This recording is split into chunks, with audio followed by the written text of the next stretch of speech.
একদিন ভারতবর্ষ তাঁর তপবনে দাঁড়িয়ে বলেছিলেন, শৃণ্বন্তু বিশ্বে অমৃতস্য পুত্রা আয়ে দিব্যধামানি তদস্তুঃ বেদাহমেতম পুরুষম মহান্তম আদিত্যবর্ণম তমসা পরস্তাৎ। হে অমৃতের পুত্রগণ, যারা দিব্যধামে আছো সকলে শোনো, আমি জ্যোতির্ময় মহান পুরুষকে জেনেছি। প্রদীপ আপনার আলোককে কেবল আপনার মধ্যে গোপন করে রাখতে পারে না। মহান্তাম পুরুষম, মহান পুরুষকে, মহৎ সত্যকে যাঁরা পেয়েছেন তাঁরা তো আর দরজা বন্ধ করে থাকতে পারেন না। এক মুহূর্তেই তাঁরা একেবারে বিশ্বলোকের মাঝখানে এসে দাঁড়ান। নিত্যকাল তাঁদের কণ্ঠকে আশ্রয় করে আপন মহাবাণী ঘোষণা করেন। দিব্যধামকে তাঁরা তাদের চারিদিকেই প্রসারিত দেখেন।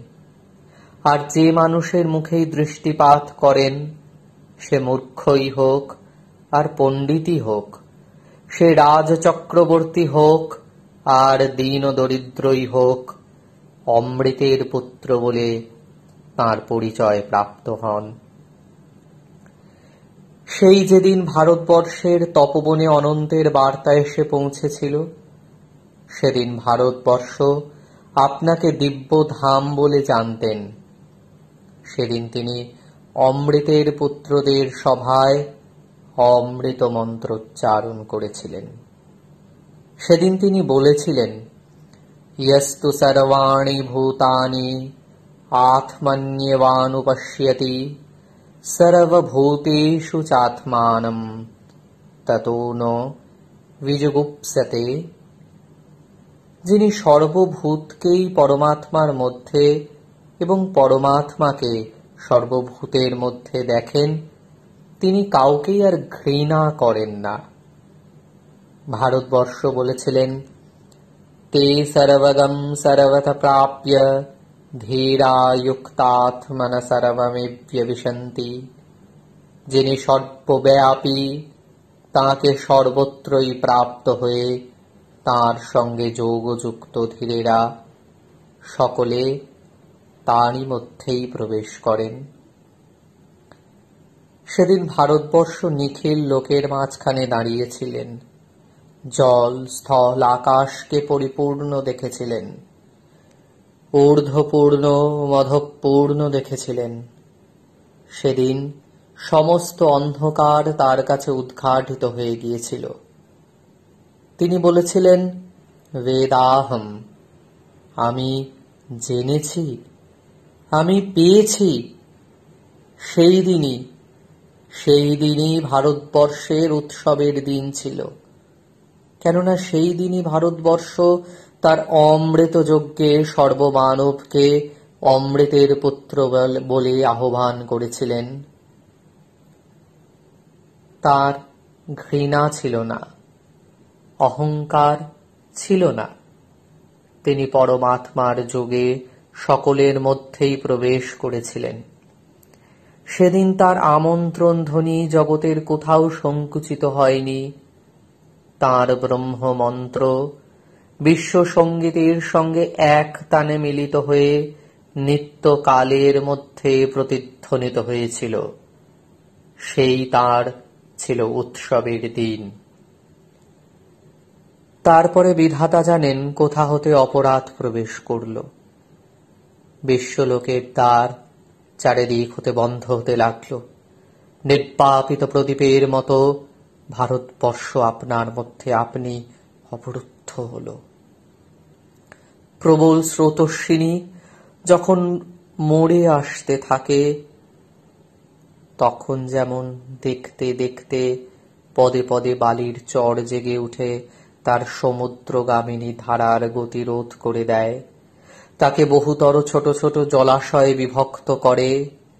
যে ধারা দূর দূরান্তরের প্রাণদায়িনী ছিল, যা দেশ দেশান্তরের সম্পদ বহন করে নিয়ে যেত, যে অশ্রান্ত ধারার কলধ্বনি জগৎ সঙ্গীতের তানপুরার মতো পর্বত শিখর থেকে মহাসমুদ্র পর্যন্ত নিরন্তর বাজতে থাকত, সেই বিশ্বকল্যাণী ধারাকে কেবল খণ্ড খণ্ড ভাবে এক একটা ক্ষুদ্র গ্রামের সামগ্রী করে তোলে।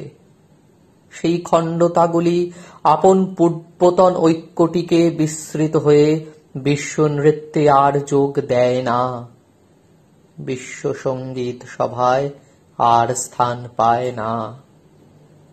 সেই রকম করেই নিখিল মানবের সঙ্গে ভারতবর্ষের সম্বন্ধের পুণ্যধারা সহস্র সাম্প্রদায়িক বালুর চরে খণ্ডিত হয়ে গতিহীন হয়ে পড়ল। তারপরে হায়, সেই বিশ্ববাণী কোথায়? কোথায় সেই বিশ্বপ্রাণের তরঙ্গ দোলা?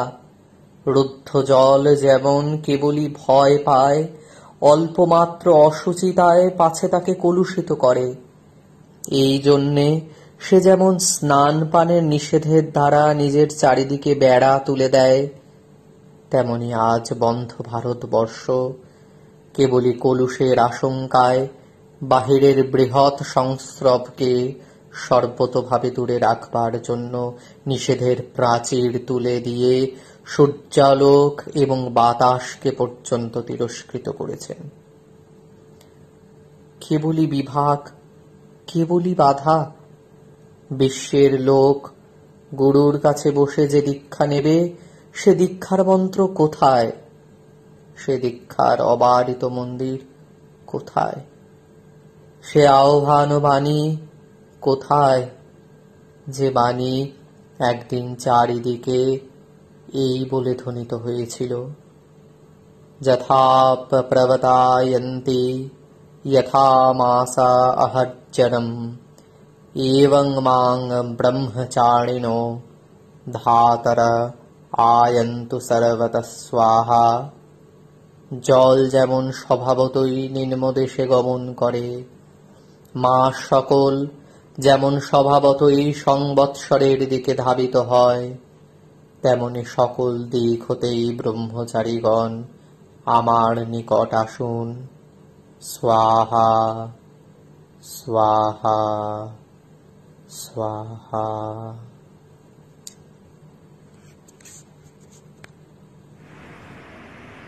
রবীন্দ্রনাথ ঠাকুরের কণ্ঠেও আমরা এই বেদনার বাণী শুনি। একদায় ভারতের কোন বনতলে কে তুমি মহান প্রাণ, কি আনন্দ বলে উচ্চারি উঠিলে উচ্চে, শোনো বিশ্বজন, শোনো অমৃতের পুত্র, যত দেবগণ দিব্য ধামবাসী, আমি জেনেছি তাহারে মহান্ত পুরুষ, যিনি আধারের পারে জ্যোতির্ময়। তারে জেনে তাঁর পানে চাহি, মৃত্যুরে লঙ্ঘিতে পারো অন্য পথ নাই। অথবা এই দুর্ভাগ্য দেশ হতে হে মঙ্গলময়, দূর করে দাও তুমি সর্বতুচ্ছ ভয়, লোকভয়, রাজভয়, মৃত্যু ভয় আর দীন প্রাণ।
হে ভারত, তব শিক্ষা দিয়েছে যে ধন, বাইরে তাহার অতি অল্প আয়োজন।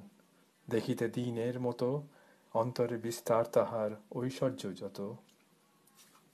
আজি সভ্যতার অন্তহীন আড়ম্বরে, উচ্চ আস্ফালনে, দরিদ্র রুধির পুষ্ট বিলাস লালনে, অগণ্য চক্রের গর্জে মুখর ঘর ঘর, লৌহ বাহু দানবের ভীষণ বর্বর, রুদ্র রক্ত অগ্নিদীপ্ত পরম স্পর্ধায়, নিঃসংকোচে শান্ত চিত্তে কে ধরিবে হায়।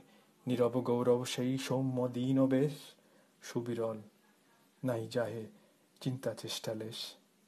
কে রাখিবে ভরি নিজ অন্তর আগার, আত্মার সম্পদ রাশি মঙ্গল উদার।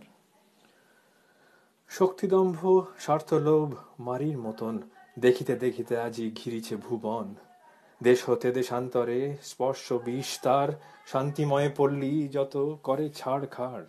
যে প্রশান্ত সরলতা জ্ঞানে সমুজ্জ্বল, স্নেহে যাহা রসসিক্ত সন্তোষে শীতল, ছিল তাহা ভারতের তপবনতলে। বস্তুভারহীন মন সর্বজলে স্থলে পরিব্যাপ্ত করে দিত উদার কল্যাণ। জড়ে জীবে সর্বভূতে অবারিত ধ্যান, পোষিত আত্মীয় রূপে। আজি তাহা নাশি, চিত্ত যেথা ছিল সেথা এলো দ্রব্য রাশি।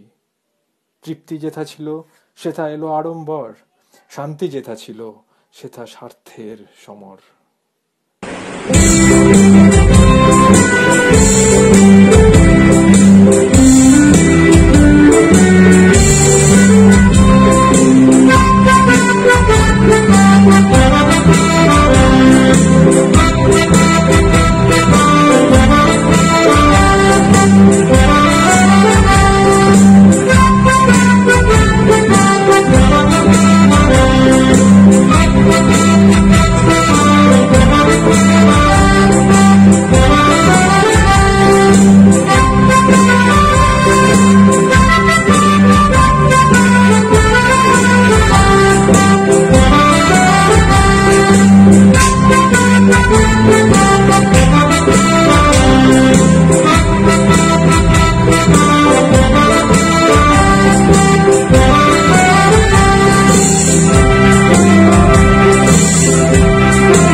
মাতৃমন্দির পূর্ণ অঙ্গন কর মহজ্জল আজ হে, বড় পুত্র শঙ্খ বিরাজ হে, শুভ শঙ্খ বাজহ বাজহে। ঘন তিমির রাত্রির চির প্রতীক্ষা, পূর্ণ কর লহ জ্যোতির দীক্ষা, যাত্রী দল সব সাজহে। শুভ শঙ্খ বাজহ বাজহে, বল জয় নরোত্তম পুরুষোত্তম, জয় তপস্বী রাজ হে, জয় হে জয় হে জয় হে জয় হে। এসো বজ্র মহাসন মাতৃ আশীর্ভাষণে, সকল সাধক এসো হে, ধন্য করো এদেশে। সকল যোগী সকল ত্যাগী, এসো দুঃসহ দুঃখ ভাগী, এসো দুর্জয় শক্তি সম্পদ মুক্ত বন্ধ সমাজ হে। এসো জ্ঞানী এসো কর্মী, নাশো ভারত লাজ হে। এসো মঙ্গল এসো গৌরব, এসো অক্ষয় পুণ্য সৌরভ, এসো তেজস্সূর্য উজ্জ্বল কীর্তি অম্বর মাঝ হে। বীরধর্মে পুণ্য কর্মে বিশ্ব হৃদয় রাজ হে। শুভ শঙ্খ বাজহ বাজহে, জয় জয় নরোত্তম পুরুষোত্তম, জয় তপস্বী রাজ হে, জয় হে জয় হে জয় হে জয় হে।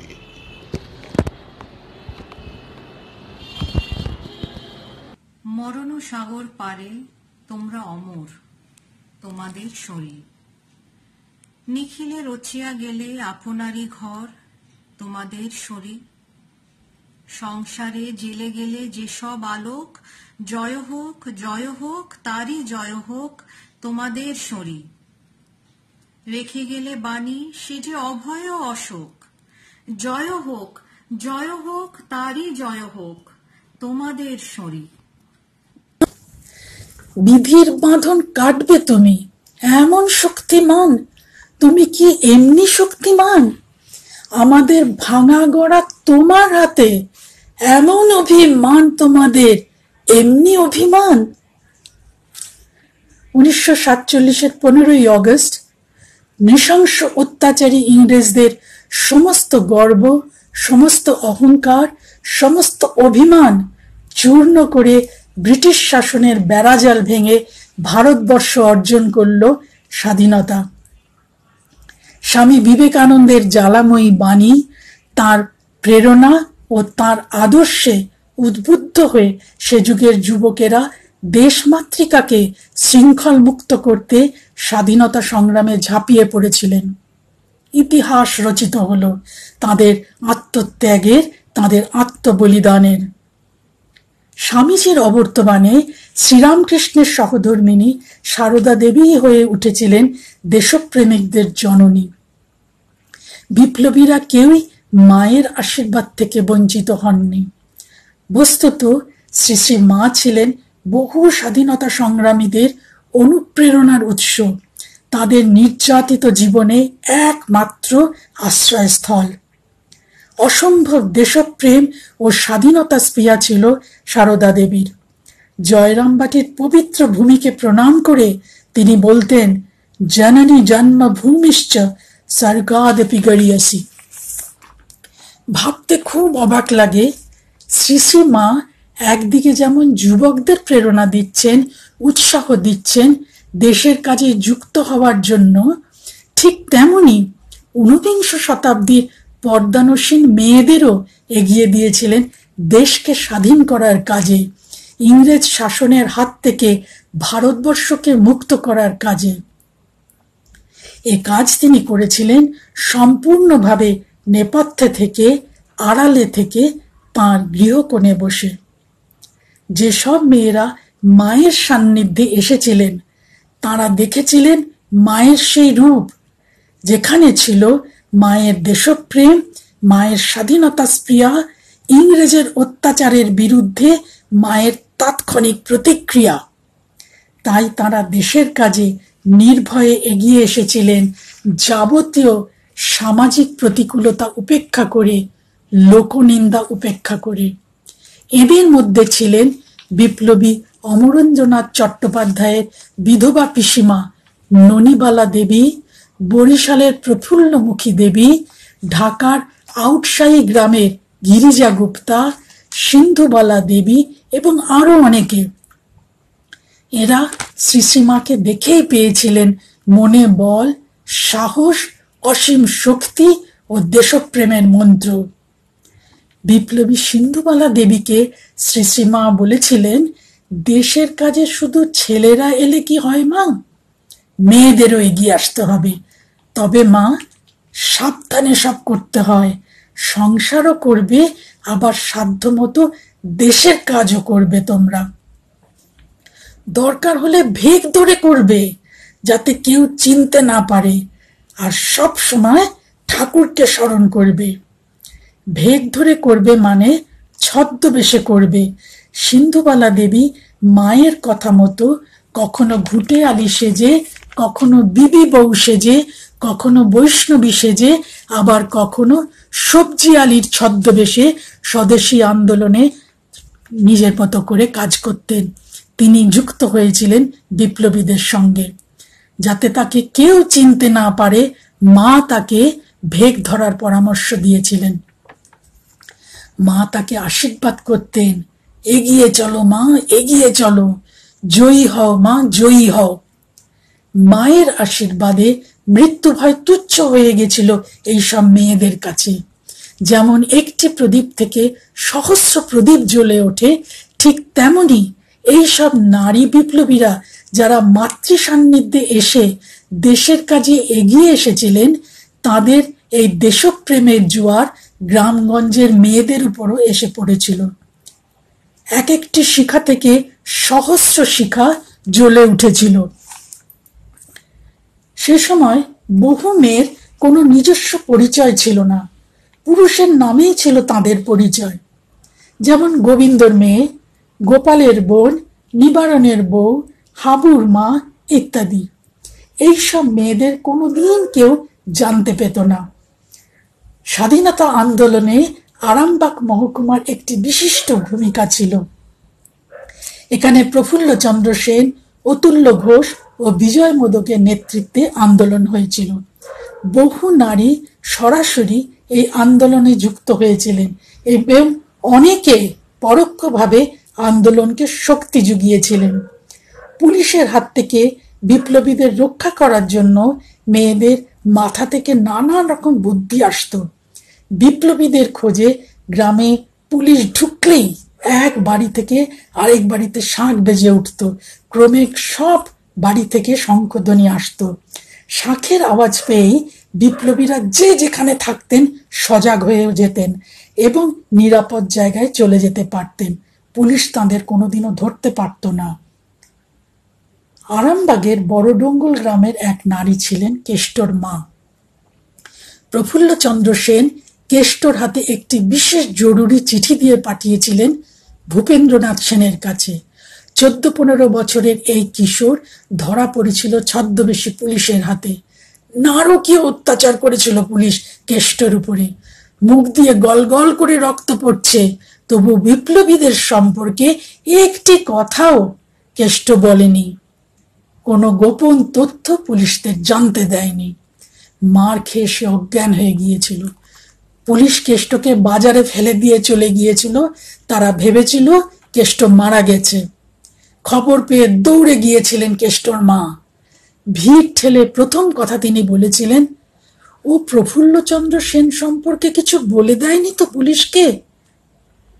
নিজের সন্তানের জীবনের চেয়ে একজন স্বাধীনতা সংগ্রামীর নিরাপত্তা তার কাছে অনেক বেশি প্রাধান্য পেল দেশকে পরাধীনতার শৃঙ্খল থেকে মুক্তি দিতে। দেশমাতৃকার পূজায় মাতৃবক্ষ থেকে পুত্রকে ছিঁড়ে এনে নৈবেদ্য সাজালেন কেষ্টর মা। নিজস্ব পরিচয়হীনা মেয়েরা পরিচয় দিয়েছিলেন অসম সাহসিকতার। তারা জয় করেছিলেন সন্তান শোক ও মৃত্যু ভয়। ভারতবর্ষের মুক্তি সংগ্রাম ছিল নারী এবং পুরুষের আত্মত্যাগ। মেয়েরা এই কাজে ঝাঁপিয়ে না পড়লে শুধুমাত্র পুরুষের পক্ষে স্বাধীনতা অর্জন করা সম্ভব ছিল না। মেয়েরা দিয়েছিলেন তাদের বীরত্ব এবং সাহস এবং দেশপ্রেমের পরিচয়। নারী মুক্তি ও ভারতের পরাধীনতা থেকে মুক্তি, এই দুই যেন মিলেমিশে একাকার হয়ে গিয়েছিল। ভারতবর্ষের এই নারীদের বীরত্ব দেখে কবি নজরুল ইসলাম লিখলেন, কোনো কালে একা হয়নি কো জয়ী, পুরুষের তরবারি শক্তি দিয়াছে, প্রেরণা দিয়াছে বিজয় লক্ষ্মী নারী। এই বিজয় লক্ষ্মী নারী গঠনে শ্রী শ্রী মায়ের ভূমিকা ছিল অনবদ্য। ওরে ভাই মিথ্যা ভেব না, ওরে ভাই মিথ্যা ভেব না, হবার নয় যা কোনো মতে হবে না, সে হতে দেব না। ওরে ভাই মিথ্যা ভেব না, ওরে ভাই মিথ্যা ভেব না, পড়ব না রে ধুলায় লুটে, যাবে না রে বাঁধন টুটে, পড়ব না রে ধুলায় লুটে, যাবে না রে বাঁধন টুটে, যেতে দেব না। মাথা যাতে নত হবে এমন বোঝা মাথায় নেব না।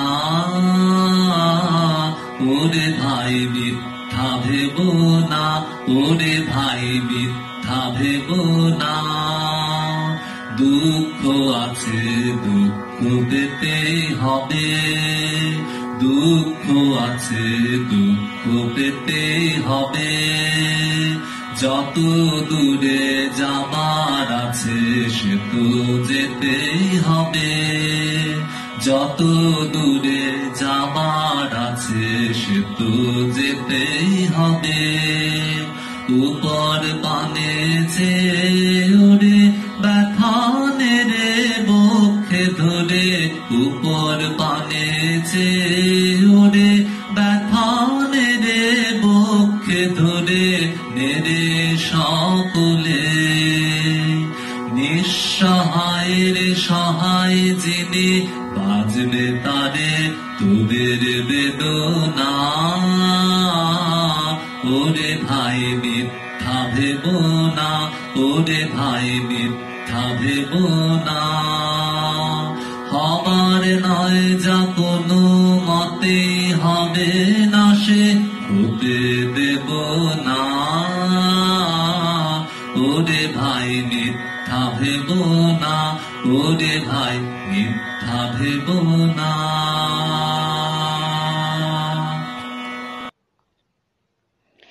স্বামী বিবেকানন্দের দেশপ্রেমকে বুঝতে গেলে তার পরিব্রাজক জীবনটি ভালোভাবে বুঝতে হবে। পায়ে হেঁটে তিনি সমগ্র ভারত অতিক্রম করেছিলেন। ভারতের জনজীবনকে দেখেছিলেন খুব কাছ থেকে। ধনীদের প্রাণহীনতা, বিদেশি সংস্কৃতির অনুকরণ, তাতে বিরক্ত ছিলেন বিবেকানন্দ।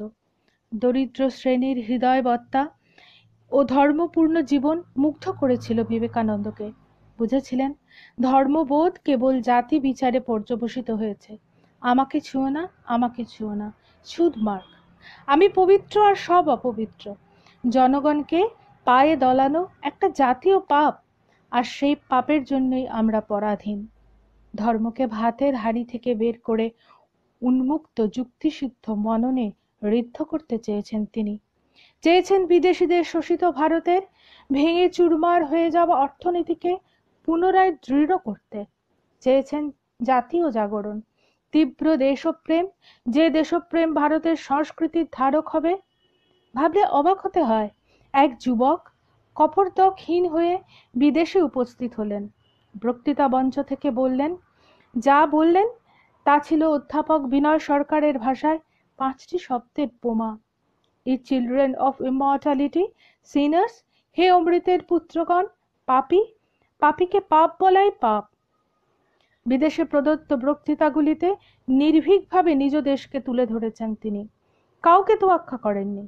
আমাদের ধর্ম সমস্ত ধর্মের জননী স্বরূপা। আমাদের কাজ আচার্যের।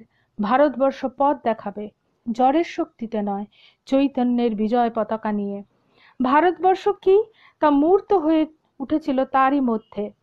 তিনি ভারতবাসীকে উদ্দেশ্য করে বললেন, হে ভারত, ভুলিও না তোমার নারী জাতির আদর্শ সীতা, সাবিত্রী, দময়ন্তী। ভুলিও না তোমার উপাস্য উপানাথ সর্বত্যাগী শঙ্কর, ভুলিও না নিজ জাতি মূর্খ দরিদ্র অজ্ঞ মুচি ম্যাথর তোমার রক্ত, তোমার ভাই। হে বীর, সাহস অবলম্বন করো, সদর্পে বলো আমি ভারতবাসী, ভারতবাসী আমার ভাই। বলো মূর্খ ভারতবাসী, দরিদ্র ভারতবাসী, ব্রাহ্মণ ভারতবাসী, চণ্ডাল ভারতবাসী আমার ভাই। তুমিও কোটি মাত্র বস্ত্রাবৃত হইয়া সদর্পে ডাকিয়া বলো, ভারতবাসী আমার ভাই, ভারতবাসী আমার প্রাণ, ভারতের দেবদেবী আমার ঈশ্বর, ভারতের সমাজ আমার শিশুসজ্জা, আমার যৌবনের উপবন, বার্ধক্যের বারাণসী। ভারতবাসীকে ভারতবাসী হতে শিখিয়েছিলেন স্বামীজি। যে ভারত উদার উন্মুক্ত সকলের জন্য, যে ভারত সনাতন ধর্মকে ভিত্তি করে ত্যাগ ও সেবাকে অস্ত্র করে পৃথিবী জয়ে নির্গত হবে, সেই ভারতের স্বপ্ন দেখেছেন তিনি। জানিয়েছেন এবার কেন্দ্র ভারতবর্ষ। আত্মবিস্মৃত জাতির কাছে তার প্রকৃত স্বরূপ উন্মোচন করেছেন। পৃথিবী সেই ভারতকে দেখে শ্রদ্ধায় নত হয়েছে। কিন্তু আমরা কি চিনেছি? আমরা কি আত্মবিস্মৃতির খোলস ছেড়ে উন্মুক্ত প্রাঙ্গণে এসে দাঁড়াতে সক্ষম হয়েছি? আমাদের রাজনীতি, যে রাজনীতি রাজ ধর্মরূপে পালিত হতো, তা কুটিল স্বার্থের আবর্তে তলিয়ে যাচ্ছে না তো? এই বিস্মরণের যুগে তাকে স্মরণ করা আশু কর্তব্য, কারণ তিনি যে আমাদের দেশপ্রেমিক হতেও শিখাচ্ছেন। স্বামীজি বলছেন, হে আমার ভাবী সংস্কারকগণ, ভাবী দেশপ্রেমিকগণ, তোমরা হৃদয়বান হও, প্রেমিক হও। তোমরা কি প্রাণে প্রাণে বুঝেছ যে কোটি কোটি দেব ও ঋষির বংশধর পশুর মতো হয়ে দাঁড়িয়েছে? তোমরা কি প্রাণে প্রাণে অনুভব করেছ কোটি কোটি লোক অনাহারে মরছে, কোটি কোটি লোক শত শতাব্দী ধরে অর্ধাসনে কাটাচ্ছে? তোমরা কি মনে প্রাণে বুঝছো অজ্ঞতার কালো মেঘ ভারতবর্ষকে আচ্ছন্ন করে ফেলেছে? এইসব ভাবনা কি তোমাদের অস্থির করে তুলেছে? তোমাদের রাতের ঘুম কেড়ে নিয়েছে? এই চিন্তা কি তোমাদের রক্তের সঙ্গে মিশে তোমাদের শিরায় শিরায় প্রবাহিত হচ্ছে? এই ভাবনা কি তোমাদের পাগল করে তুলেছে? দেশপ্রেমিক হবার এই হলো প্রথম সোপান। তারপর স্বামীজি বলছেন আরো দুটো সোপানের কথা। বলছেন, মানলাম তোমরা দেশের দুর্দশার কথা প্রাণে প্রাণে বুঝেছ, কিন্তু জিজ্ঞাসা করি, এই দুর্দশা প্রতিকার করার কোনো উপায় বের করেছো কি?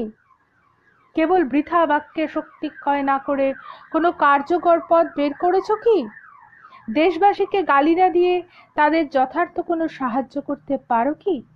শুধু তাই নয়, তোমরা কি পর্বত প্রমাণ বাধা বিঘ্ন তুচ্ছ করে কাজ করতে প্রস্তুত আছো? যদি সমগ্র জগৎ তরবারি হাতে তোমাদের বিপক্ষে দাঁড়ায়, তথাপি তোমরা যা সত্য বলে বুঝেছ তাই করে যেতে পারো কি? যদি তোমাদের স্ত্রী পুত্র তোমাদের বিরুদ্ধে দণ্ডায়মান হয়, যদি তোমাদের ধন মান সব চলে যায়, তথাপি তোমরা যা সত্য বলে বুঝেছ তাই করে যেতে পারো কি? তোমাদের কি এরকম দৃঢ়তা আছে? যদি এই তিনটি জিনিস তোমাদের থাকে, তবে তোমরা প্রত্যেকেই অলৌকিক কার্য সাধন করতে পারবে। স্বামীজি যে তিনটি গুণের কথা বলেছেন তা সন্ন্যাসী যোদ্ধারই গুণ। সর্বত্যাগী ললাটেই দেশ ও প্রেমের সত্যি সত্যি তিলক জলজল করে ওঠে। দেশ নিয়ে আমাদের উন্মুক্ত হতে হবে, আমাদের ভাবতে হবে, আমাদের জাগতে হবে, আমাদের জাগাতে হবে সঠিক পথে। স্বাধীনতা দিবসের অবসরে এই অঙ্গীকারে ব্রতী হব আমরা, এটাই কাম্য। জয় ভারত, জয় তু স্বামীজি। তোমারি তরে মা সপিলয়ে দেব, তোমারি তরে মা সপিল প্রাণ, তোমারি শোকে আঁখে বরষিবে, এদিনা তো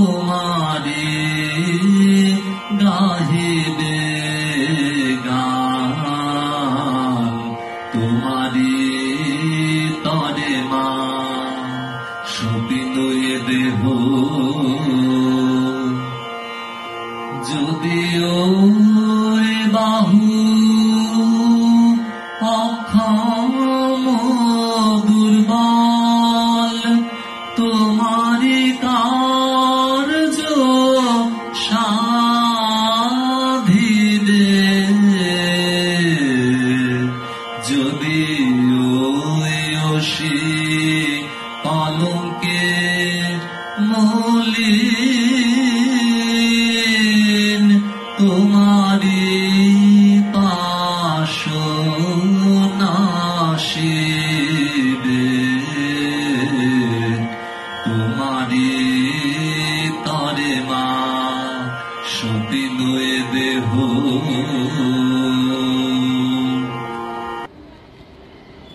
এ ভারতে রাখো নিত্য প্রভু তব শুভ আশীর্বাদ। তোমার অভয়, তোমার অজিত অমৃত বাণী, তোমার স্থির অমর আশা। অনির্বাণ ধর্ম আলো, সবার ঊর্ধ্বে জালো জালো। সংকটে দুর্দিনে হে, রাখো তারে অরণ্যে তোমারই পথে। বক্ষে বাঁধি দাও তারে বর্ম তব নির্বিদার, নিঃশঙ্কে যেন সঞ্চরে নির্ভীক। পাপের নিরখী জয়, নিষ্ঠা তবুও রয়, থাকে তব চরণে অটল বিশ্বাস। আমাদের যাত্রা হলো শুরু এখন, ওগো কর্ণধার, তোমারে করি নমস্কার। এখন বাতাস ছুটুক, তুফান উঠুক, ফিরব না গোয়ার, তোমারে করি নমস্কার। আমরা দিয়ে তোমার জয়ধ্বনি, বিপদ বাধা নাহি গনি, ওগো কর্ণধার। এখন মাভই বলি, ভাষাই তরি, দাও করি পার, তোমারে করি নমস্কার। কেবল তুমিই আছো, আমরা আছি, এই জেনেছি সার, তোমারে করি নমস্কার।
জনক জননী জননী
ভারতবর্ষের প্রথম গভর্নর জেনারেল শ্রী রাজা গোপালাচারী বলেছিলেন, আমাদের সবকিছুর জন্য আমরা স্বামী বিবেকানন্দের কাছে ঋণী।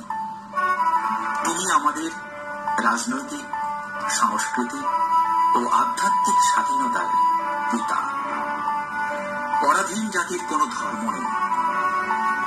স্বামী বিবেকানন্দের বাণী ও রচনায় আমরা দেখতে পাই, দেশের স্বাধীনতার জন্য, পরাধীন ভারতবাসীর জন্য তার হৃদয় বারবার কেঁদে উঠেছে, তার রক্তের উষ্ণতা উলম্বিত হয়েছে। তিনি যে বীর, বীরের বীর বাক্য। তোমাদের এই কাপুরুষতা, পরানুবাদ, পরানুকরণ এবং দাসসুলভ দুর্বলতা জাতির পরাধীনতার কারণ। বীরভোগ্যা বসুন্ধরা, এই লজ্জাকর কাপুরুষতা সহায়ে তোমরা বীরভোগ্যা স্বাধীনতা লাভ করবে। মনে রেখো, জন্ম থেকেই তোমরা মায়ের জন্য বলি প্রদত্ত। হীনবীর্য জাতিকে তিনি তার পানির আঘাতে শক্তি মন্ত্রে উদ্বুদ্ধ করলেন। চায় স্বপন, শিওরে সমন ভয় কি তোমার সাজি, দুঃখ ভার এ ভবৈশ্বর মন্দির তাহার প্রেত ভূমিকে তা মাঝে। হে স্বদেশী তুলসীগণ, তোমরা কি অনুভব করছো অজ্ঞানতার কালো মেঘ ভারতকে আচ্ছন্ন করেছে? এই চিন্তা কি তোমাদের অস্থির করে তুলেছে? স্বাধীনতা, স্বাধীনতায় আত্মার সঙ্গী, তার বাণীর আঘাতে মৃত ভারতবর্ষ যেন আবার জেগে উঠল। তার এই অভিমন্ত্র জন্ম দিল অসংখ্য স্বাধীনতা সংগ্রামীর। ঋষি অরবিন্দ, নেতাজি সুভাষচন্দ্র বসু, অশ্বিনী কুমার দত্ত, মাস্টারদা সূর্য সেন, সুরেন্দ্রনাথ বন্দ্যোপাধ্যায়, দেশবন্ধু চিত্তরঞ্জন দাস, বাল গঙ্গাধর তিলক, প্রেমচন্দ্র ঘোষ, শ্যামজি কৃষ্ণ বর্মা, আরো অনেকে দেশের স্বাধীনতার জন্য জীবন উৎসর্গে ব্রতী হলেন। আবার অনেকে জেলখানায় বসে স্বামীজির চিঠিপত্র পড়ে দেশের প্রতি ভালোবাসা সহস্র গুণ বাড়িয়ে তুললেন। বিবেকানন্দের বাণী তাদের কাছে মন্ত্র সম হয়ে দাঁড়াল। সর্বত্যাগী সন্ন্যাসী স্বামী বিবেকানন্দ এক সময় বিপ্লবের মাধ্যমে স্বাধীনতার কথা বলেছিলেন। স্বামীজির ভাই ভূপেন্দ্রনাথ দত্তের মতে স্বামীজির অন্যতম শিষ্যা ভগিনী দৃষ্টিকে স্বামীজি নাকি বলেছিলেন, দেশীয় রাজন্যবর্গের সাহায্যে বৈপ্লবিক পথে তিনি ব্রিটিশ শাসনকে উচ্ছেদ করতে চেয়েছিলেন। বিখ্যাত বন্দুক নির্মাতা হিরাম ম্যাক্সিমের সঙ্গে তার বন্ধুত্ব করে উঠেছিল। কিন্তু স্বামীজি দেখলেন দেশ প্রস্তুত নয়, তাই তিনি জাতি গঠনের কাজে হাত দিলেন। জেলে মাছের মতো থলথলে এই দেশটার শরীরে রজশক্তির অনুপ্রবেশ করাতে তিনি সচেষ্ট হলেন। আপনাদের একটা ঘটনা বলি। স্বামীজি তখন পাশ্চাত্য জয় করে দেশে ফিরেছেন। সে সময়ে দক্ষিণ ভারতের একদল মানুষ স্বামীজিকে বললেন, স্বামীজি, আপনি রাজনীতিতে আসুন এবং দেশকে স্বাধীন করুন, আমরা আপনার পদাঙ্ক অনুসরণ করব। স্বামীজি তখন তাদের বললেন, আমি কালই তোমাদের দেশ স্বাধীন করে দিতে পারি, কিন্তু সেই স্বাধীনতা রক্ষা করবে এমন মানুষ কোথায়? দেশে কি মানুষ আছে? এ তো শ্মশান করি। স্বাধীনতার এত বছর পরেও আজ আমরা বুঝতে পারছি স্বামীজি কত দূরদর্শী ছিলেন, কত সত্যি কথা বলেছিলেন। দেশের স্বাধীনতা প্রসঙ্গে স্বামীজির ভবিষ্যৎবাণী ছিল, এক অকল্পনীয় ভাবে 50 বছর পর আমাদের দেশ স্বাধীন হবে। ঠিক তাই হয়েছিল। আজ আমরা স্বাধীন। দেশের স্বাধীনতার জন্য কত মানুষের সংগ্রাম, কত মানুষের আত্মত্যাগ, আমরা যেন তাকে ভুলে না যাই। একজন আদর্শ ভারতবাসী হয়ে দেশের জন্য কিছু করে ভালো মানুষ হয়ে আমরা যেন তাদের ঋণ শোধ করতে পারি। স্বাধীনতা দিবসে আসুন আমরা সবাই একসাথে বলি, আমার ভারত, অমর ভারত।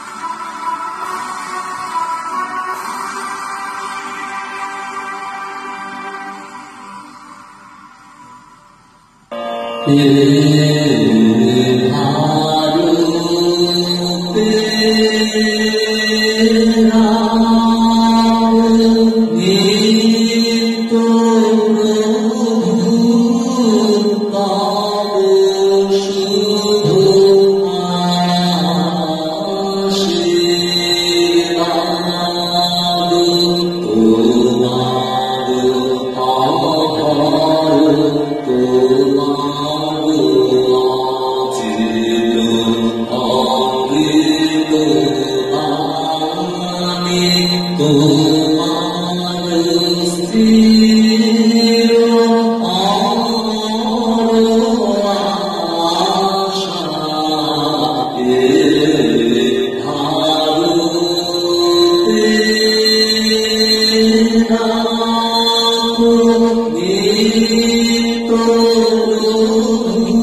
সবার ঊর্ধ্বে যাও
मातरम।